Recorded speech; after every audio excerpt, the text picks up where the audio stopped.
खुलुमबाय लोगोफोर नोंथांमोन बयखौबो आंनि चेनेलाव बरायनानै लाग्रोनाय जाबाय। दिनैहाय जानाखि भिडिअ लाबोदों बियो इलेक्शननि, नाथाय मा फोरमायलांगोन मिथिया। दिनैहाय जाबाय बिपिएफनि मिटिं, मैयाहाय जानानै थांबाय इउपिपिएलनि। बिथांमोना कि जे फोरमायलाङो नोंथांमोना खोनासंलांदो एबा गोसो होनानै नायलांदो। बे भिडिअनि गेजेरजों नोंथांमोना जोबजासे नायलांबानो बुजिगोन एबा बुजिनो हागोन आरोना।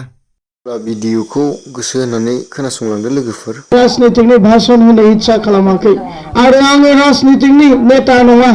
आं सासे एनडिएफबि होनोब्ला नोंथांमोना मोजाङै मोनथिगौ आरो जायफ्रा आंनिख्रुइ रासिन बैसोगोरा नोंथांमोना साबसिनै मोनथिगौ। आरो जों जि गोलाव सम एनडिएफबिनि संग्रामखौ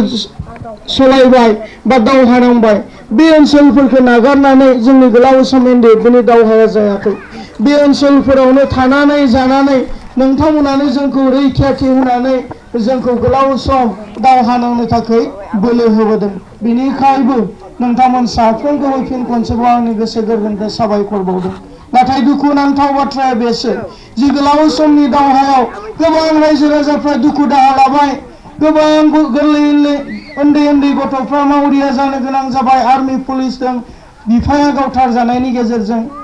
गोबां आइजोफ्रा खाफालनि गोजा सिन्दुर खोमानानै लानो गोनां जाबाय। बेबायदि दुखु दाहा बारलांबाय, गोबांफ्रा आर्मि पुलिसफोरजों गाग्लि बुग्लि जाबाय, जेल जोबजाबाय। आरो आखा मोनसे दङमोन, एनडिएफबिनि गेजेरजों जोंनि बर' रायजो राजाफ्रा माबा मोनसे मोनगोन, आलादा रायजो बर'लेण्डखौ सोरजिनो हागोन, बे मोनसे थांखि दङमोन, साननाय दङमोन। नाथाय नोंथांमोननि साननाय बायदि आरो जोंनि हास्थायनाय बायदि बर' रायजो राजाफोरनो जोङो मोनसे मोजां पलिटिकेल एरेन्जमेन्टखौ लाबोनानै होफैनो हायाखैसै। थेवबाबो जोङो जुजिफिनदों दिनैनि तारिखआव राजनीतिकनि फोथारनि गेजेराव। जों हाथियार लानानै जि दावहा नांदोंमोन, बे खेला गेलेनाय नङामोन। जोङो थैगोनखौ मोनथिखानानैबो आखायाव हाथियार लानानै दावहा नांबोदोंमोन। दिनैनि तारिखआवबो राजनीतिकनि फोथाराव जों जि खामानि मावदों, बे खेला गेलेनो थाखाय जों फैयाखै, बा उदैनि थाखाय जोङो राजनीति खालामनो फैयाखै। उदैनि थाखाय जोङो राजनीति खालामनायमोनब्ला दिनै जायफोरा सरकार दैदेनबाय थादों, सरकार सालायबाय थादों, बिथांमोननि उन थांफानानैनो जोङो कोटि थाखा फैसाखौ आरजिना लानो हायोमोन। नाथाय एनडिएफबि आफादाव थानानै जोङो सम्पतिखौ अननो सोलोङाखै, थाखाखौ अननो सोलोङाखै। रन्जन दैमारि सारा जोंखौ थाखाखौ अननो फोरोङाखै, नाथाय हारिखौ अननो फोरोंदों। जेब्ला आफादा दङमोन बैखिनि समाव आं रन्जन दैमारि सारनि पार्सनेल सेक्रेटारिमोन आरो बिथांनि आगदा आगसि थानानै बर' समाजनि थाखाय खामानि मावबोनो मोनदों। नाथाय दिनै दुखुनांथाव बाथ्रा, थांनाय 2020 सननि जानुवारि 27 तारिखआव बिटिआर सुक्ति जाबाय। सुक्ति जाखांनानैबो दिनैसिम रन्जन दैमारि सारा गुवाहाटीनि काहिलिपारा होनना बुंनाय जायगायाव केएमपिपिएम पुलिस केम्पआव हारसिङै मोनसे खथायाव खाथायनानै दोनजागासिनो दङ। आरो बेबायदिनो गोबां एनडिएफबिफ्रा दिनै जोबथेसालियाव दङ। नाथाय दिनै जायफोरा कोटि थाखानि गाद्दियाव उन्दुयो, उन सिगां एस्कर्टजों थाबायो, पुलिस गार्ड होयो, बिथांमोना माइक्र'फन मोनब्लानो, मिडिया नुब्लानो मोनसे बाथ्रा बुङो, बिटिआर ओनसोलाव शान्ति फैबाय होनना बुङो।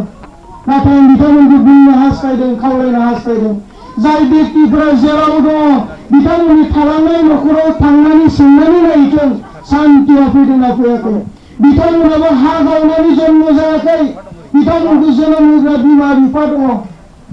दिनै हौवाया जेराव दङ, हिनजावा न'आव दङ, उन्दै खुदिया लानानै बिखुङाव गथ'खौ बानानै हाजिरा मावनानै जाहोयो उन्दै खुदियाखौ। दा बै आइजोनियाव थांनानै सोंहैथों थारैनो शान्तिखौ मोनदोंना मोनाखै। गोबां बिमाफोर दङ, गावनि गथ'फ्रा गावथार जाबाय आर्मि पुलिसजों, दिनै बिमाया गाबगासिनो गाबो। बै आइजोनियाव, बै बिमानियाव सोंनानै नायथों थारैनो शान्तिया फैदोंना फैयाखै। दिनै जेलाव थानायफोरखौ उदां खालामनो थाखाय जों गोबां नाजायो। दिल्लीयाव जोङो थाङो, भारतनि हम मिनिस्टार, भारतनि प्राइम मिनिस्टार, भारतनि हम मिनिस्टार, भारतनि प्राइम मिनिस्टार, राष्ट्रपतिफोरखौ जों रायज्लायनो थाङो दिल्लीयाव। नाथाय दुखुनांथाव बाथ्रा, रायजोफोर जोंखौ गेटनिफ्राय हाबनो होआ। मानोना मोनसे नियम दङ, सासे राष्ट्रपति आरो सासे प्राइम मिनिस्टार, सासे हम मिनिस्टारजों रायज्लायनोब्ला, लोगो हमनोब्ला सासे एमपिनि गेजेरजों पारमिसन एपइन्टमेन्ट लानो गोनां जायो। नाथाय दुखुनांथाव बाथ्रा, जेराव गावबाय आरो सरकारालाय मानोथो हाखौ नांगौ जाखो मानि थाखाय हा अभाब जादों नोंथांमोना मोनथिदोंना का सिटिजेनशिप एमेन्डमेन्ट एक्ट होनना बुंदों दिनै बिजेपिआ बेखौ भारतआव मोनसे आयेन लाबोदों बे सिटिजेनशिप एमेन्डमेन्ट एक्टनि गेजेरजों बै बांलादेशआव थानाय आफगानिस्तान पाकिस्तानाव थानाय कौटि कौटि हिन्दु बाङालिफोरखौ भट बेंकनि थाखाय भारतआव बिजेपिआ लाबोनो नागिरदों जायनि थाखाय गुत्ताय भारतआव आन्दोलन जादों दायो भारतआव दोननो गुबुनाव जायगा गैया बिथांमोननि दिल्लीयाव जायगा गैया मुम्बाइआव जायगा गैया गुवाहाटीआव जायगा गैया जि हाफ्रा दिनै मियादि पाट्टा गैया मियादि नङा बे हायावनो बै कौटि कौटि हिन्दु बाङालिफोरखौ लाबोना दोनफैनो नागिरदों आरो नों आं बे हानि थागिबि सुबुंफोरखौ फोजोबनो नागिरदों गिनो गोनां बाथ्राया बेसो जों बिएलटिफ्रा हा सेग्रा नङा एनडिपिफ्रा हा सेग्रा नङा बिएलटिफ्रा हा सेग्रा नङा एनडिपिफ्रा हा रानना होग्रासो उदालगुरि आस्राबारिनिफ्राय आरम्भ खालामना गहपुरसिम कौटि हाजार हाजार बर' रायजो राजाफोरनो हाजार हाजार बिगा हा रानना होबोदों एनडिपिआ आरो बे ओनसोलफोराव बर' रायजो राजाफोरनो हा होनायनि गोबां बिहोमा जों एनडिपिफोरा दङ जारिमिनखौ जुदि बिजिरोब्ला आरो बिएलटिफोरा हा सेग्रा नङा बिथांमोना हा राननानै होबोदों बिटिसि सरकार दानायनि उनाव हाग्रामा महिलारिया 2006 फरेस्ट एक्ट नि आन्डाराव गोबां मानसिफोरनो फरेस्ट एरियायावबो हा पाट्टा होबोदों नाथाय दिनैनि सरकारा मा खालामदों सरकार दानायनि लगे लगेनो हाटाव गामि होखारदों गोबाङा नोंथांमोननि ओनसोलनिफ्राय आंनियाव फन खालामनानै बुंहरो मानोना काउन्सिल इलेक्शन समाव जोङो बुंदोंमोन बिटिसिनि इलेक्शन खाथियाव जोङो बुंदोंमोन प्रमोद बरुवा जुदि चिफ जायोब्ला इउपिपिएलआ जुदि सरकार दायोब्ला नोंथांमोना तालि टपला जुनानै रेडि जा होनना जों बुंनानै गालांनाय नोंथांमोननि ओनसोलनिफ्राय जायफोरा होखार जाबाय आंखौ फन खालामनानै बुंहरो सोरबा सोरबा आंखौ बुङो फंबाय नोंथांमोना 4 बोसोर सिगाङाव जि बाथ्राखौ बुंनायमोन बियो जाबाय जेसिबि लानानै जोंनि न'फोरखौ सेफायबाय जोंनि गिर्जानुखौ सेफायबाय होननानै गाबै गाबै फन खालामहरो नाथाय दिनैनि तारिखाव बिथांमोनजों दुखु जाफानो जों हास'आ जायो मानोना जोंनि आखायाव पावार गैया दिनै जोंनि हाफोरखौ होनानै बिथांमोना सारेन्डार जादों जि हानि थाखाय जोङो दावहा नांबाय जि हानि थाखाय गोबां मानसि मुंख्लं जाबाय गोबां आइजोफ्रा जिनाहारि खालामजाबाय गोबां गथ'फ्रा मावरिया जानो गोनां जाबाय बे हाखौनो दिनै जोङो हगारनो गोनां जायोब्ला बिनिख्रुइ आरो दुखुसिन मा थागोन दिनै जोंनि आइजोफ्रा आरो जोंनि बिमा बिफाफ्रा मोननाय मोनिखौ लानानै तर्क जालायगासिनो दङ इउपिपिएलआसो आमुख होयो बिपिएफआसो तुमुक होयो नाथाय नोंनि न' बिथायानो जुदि गोमानो थांदोंब्ला नोंथाङा अबेयाव जिरायनानै आं आमुक मोनगोन तुमुक मोनगोन होनना नेनानै दङ दिनै आइजोफोरखौ थगायगासिनो दङ बे अरुणोदय फर्मफ्रानो जि फर्माव उसुक स्तम्भ गैया बेबायदि आइजोफोरखौ थगायदों आरो इलेक्शन खाथि फैदों मा थगायगोन मोनथिया बिथांमोननिया ओरैबायदि मास्टरफोरखौबो थगायनो हायो जाय मास्टरफोरखौ जोङो सन्मान होयो बे मास्टरफोरखौबो बिथांमोना थगायनो हायो थांनाय 2-3 मासनि सिगां 10टा कलेजआ गभर्नमेन्ट जाबाय होनना फोसावबाय गोबां जोंनि मास्टरफ्रा थाखा गैयाब्लाबो छात्र छात्रीनो मिस्टि जाहोबाय बेदर जाहोबाय उनाव मोनथिबाय आसाम सरकारनि कुनु अथराइज गैया बिथांमोना मास्टर प्रिन्सिपालखौबो थगायनो गाराखै जाय व्यक्तिफोरखौ सन्मान होयो जोङो बिथांमोनखौबो थगायनो नागाराखै अब्ला नोंथांमोन बायदि बे ओनसोलाव रायजो जानाय रायजो राजाफोरखौ थगायनो बिथांमोननि थाखाय कुनु गोदोर बाथ्रा नङा गोदै गोदै बाथ्राजों नोंथांमोननि गेजेराव थगायफैगोन आरो बिथांमोना डाइरेक्टलि बुंगोन एनडिएनो भट बिटिआर सुक्तिखौ इमप्लिमेन्ट खालामनो थाखाय भट ट्रेक्टरनि सावगारियाव बिटिआर सुक्तिखौ इमप्लिमेन्ट खालामनो भट होना नोंथांमोननि गेजेराव बिफैगोन नाथाय थांनाय जानुवारिनि 3 तारिखाव बै बिटिआर सुक्तिनि दफाफोरखौ लानानै दिल्लीयाव मोनसे मिटिं जिरायनाय जादोंमोन आरो बे मिटिंआव रोखा रोखा ओंखारदों माबे माबे दफाखौ मावफुंनाय जाखो माबेखौ मावफुंनाय जाला बेयाव रोखा रोखा ओंखारदों जोंनि ओनसोलाव एनआईटी जानो गोनांमोन रेलवे फेक्टरि जानो गोनांमोन इउनिभार्सिटी जानो गोनांमोन गासैबो जानो गोनां दंमोन थाबाय आरो बे ओनसोलाव जेबो डेभेलपमेन्टनि पेकेजआ गैलिया सरकारा होनो हाया होननानै बुंबाय बिनिखाय बेयाव आरो जेबो इमप्लिमेन्ट खालामनांगौनि बाथ्रा गैया जेब्ला बिटिसि सुक्ति खालामदों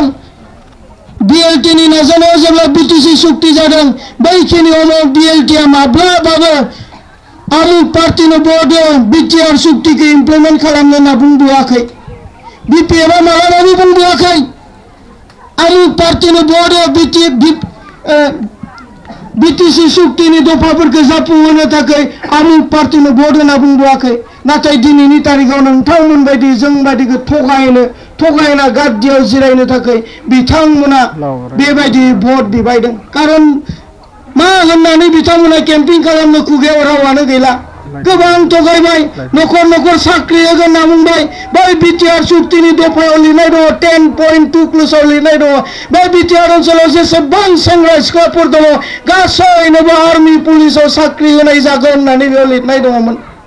जोंनि बिमा बिफाफोराबो सानदोंमोन जुदि ट्रेक्टराव खनसे भट होनानैनो आंनि गथ'आ साख्रि मोनोब्लालाय होदोंमोन जोंनि सेंग्रा सिख्लाफोराबो सानदोंमोन आं ग्रेजुवेट जानानै एमए पास खालामना ओरैनो दङ आं जुदि खनसे ट्रेक्टराव भट होनानै प्रमटखौ शिफ्ट खालामोब्लानो साख्रि मोनगोनबालाय होननानै बयबो होदोंमोन नाथाय 4 बोसोर बारलांबाय बे ओनसोलाव बिटिआर सुक्तिनि गेजेरजों साख्रि मोननाय दङना गैया जोंखौ बेबायदि थगायदों बिनिखाय खावलायदों आरो बिथांमोना जि बिजेपिजों लोगो जानानै भट बिदों दिनै जोंनि ओनसोलाव बिजेपिआ मा खालामनो नागिरदों एबाराव जुदि मेजरिटी एमपि देरहानानै दिल्लीयाव सरकार दानो हायो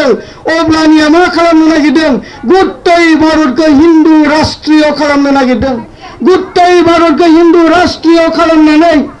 मोनसेल' भाषा आरो मोनसेल' धोरोम खालामनो नागिरदों बीजेपी का आरएसएस दैदेनो आरएसएस फैबाय थानाय 2025 सेन्टेनारि जुबुलि खुंगोन 100 बोसोर जागोन जेब्ला 100 बोसोर सेन्टेनारि जुबुलि खुंगोन आरएसएस गुत्तै भारतखौ हिन्दु राष्ट्रीय डिक्लेयार खालामनो नागिरदों अब्ला आबाजै नोंथांनि ख्रिस्टियान धोरोमा बहा थांगोन नोंथांनि बाथौ धोरोमा बहा थांगोन दिनै हिन्दु राष्ट्रीय डिक्लेयार खालामनो नागिरदों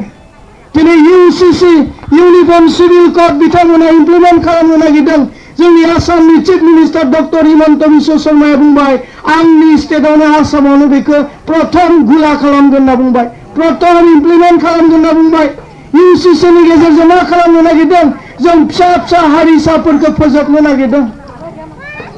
नोंथांनि रेबारावनो आंनि पालगा पास्टरा हाबा दाननो मोननाय नङा सोरबा मन्दिरनि सोरबा बाथौ थानसालिनि दैदेनगिरिया हाबा दाननो मोननाय नङा बिथांमोना मोनसेल' आयेन खालामनो नागिरदों अनलाइनाव बिया होनो नागिरदों मानसि थैयोब्लाबो सासे ब्राह्मण फैयाब्ला बेखौ फबहैनो मोननाय नङा सावहैनो मोननाय नङा बेबायदि आयेनखौ लाबोनो नागिरदों अब्ला जोङो जोंनि धोरोमखौ गाबथानो थाखाय आं खावलायदों जों हानांगोन सोरबाया बुंनो हागौ सासेल' एमपि दिल्लीयाव देरहानानै थांनानै मा खालामहैनो बुंनो हागौ नाथाय आं बेखौबो बुंगोन मेघालया मालाय बुंखाबाय भारताव जेसेबांखिनि गोदान आयेन बानाया मानो जोंनि ट्राइबेल स्टेटआव बेखौ जानो होआ अरुणाचला बुंखाबाय दाखालि बावैसो किरण रिजिजु बिथाङा बुंबाय भारताव जेसेबां आयेन लाबोआ मानो का लाबोआ मानो यूसीसी खालामा मानो जोंनि ट्राइबेल स्टेटआव बेखौ जानो होआ मानोना बिथांमोना एमपि दङ नाथाय जोंहा एमपि गैया जुदि बे ओनसोलनिफ्राय बड'लेण्ड हालामनिफ्राय जुदि जोङो सासे एमपि देरहाहरनो हायोब्ला बिथाङानो बुंगोन जोंनि जानानै जे आसामनि सिङाव ट्राइबेल बेल्ट एन्ड ब्लकनि सिङाव बर' होननाय मोनसे जाथि दङ जाय जाथिया बिभिन्न धोरोमाव दङ जाय जाथिया दख'ना गानो जाय जाथिया बर' राव रायलायो बेखौ जेरै दङ बेबायदिनो थानो होनांगौ जोंनि ट्राइबेल बेल्ट एन्ड ब्लकआव बेबायदि आयेनफोरखौ इमप्लिमेन्ट खालामनो होनाय जानाय नङा होनना बिथां एमपिआ जेब्लानोखि दिल्ली पार्लियामेन्टआव बुंगोन अब्लाना नोंथांनि धोरोमा बासायजागोन आंनि धोरोमा बासायजागोन आंनि रायलायनाय बर' भाषाया बासायजागोन नोंथांनि गाननाय दख'नाया बासायजागोन नङाब्ला जोङो जोबनायनि लामायाव रायजो राजाफोर बेनिखायनो आङो खावलायदों एबारनि इलेक्सन एमपिनि इलेक्सना जाति थैनाय थांनायनि मोनसे रैखाथिनि इलेक्सन थांनाय 10 बोसोर जोङो एमपि खोमानानै लाबोबाय हरनियादों जोङो सेनानै लाजाबाय बिनि आन्दोआवबो दायनिगिरिया एकमात्र प्रमद बर' रायजोफोर जेब्ला बे एबसुनि आफादगिरि जानानै दङमोन इलेक्सन खाथि सफैब्ला सर'नियानियाव कौटि थाखा लायनोसै 10 कौटि थाखा मोनबोयोब्ला 9 कौटिखौ गावनि हारसा हिनजावनो होनानै 1 कौटिजों इलेक्सन गेलेनानै बर'नि भटखौ बोखावनानै गुबुनखौ देरहाहोनोसै बिथांमोना गावनि खुगाजोंनो बुङोमोन जों देरहानो हायाब्लाबो गुबुनखौ फेजेननो हायो होननानै बुङोमोन दिनैनि तारिखआवबो ट्रेक्टर पार्टिया देरहानो थाखाय इलेक्सन गेलेनो फैयाखै बर'नि भटखौ बोखावनानै गुबुन सोरखौबा देरहाहोनायनि सार्थआव दिनै इलेक्सन गेलेदों जायनि थाखाय बिथांमोना गामि गामि दिनैनि तारिखआव केम्पिंबो खालामाखै अबेबा ग्राउन्डआव अबेबा फिल्डआव आइजोफोरखौ सेल्फ हेल्प ग्रुपनि चेक रानगोन माबा माबि होगोन होनना थगायना लांनानै मिटिं खालामो सायाव बिथांमोना भट बोखावनो थाखायल' दिनै इलेक्सन गेलेनो फैदों बेनिखायनो आङो खावलायगोन फैबाय थानाय 7 तारिखआव जेलाव थानाय एनडिएफबिफोरखौ उदां खालामनायनि सार्थआव जोंनि हाखौ बासायनायनि सार्थआव गावबा गावनि धोरोमखौ बासायना लाखिनायनि सार्थआव जोंनि राव हारिमु थुनलाइखौ बासायना लाखिनायनि सार्थआव नांगोलनि सावगारियाव भट होनानै खाम्फा बरगयारिखौ देरहासार खालामना हाग्रामा महिलारिनि आखान्थिखौ गोरा गोख्रों खालामगोन होनना फोथायनानै फिन खनसेबाव नोंथांमोन साफ्रोमनिसिमबो अननाय आरो खुलुमनाय बावहरनानै आंनि बिबुंथिखौ दोनथ'बाय खुलुमबाय रायजोफोर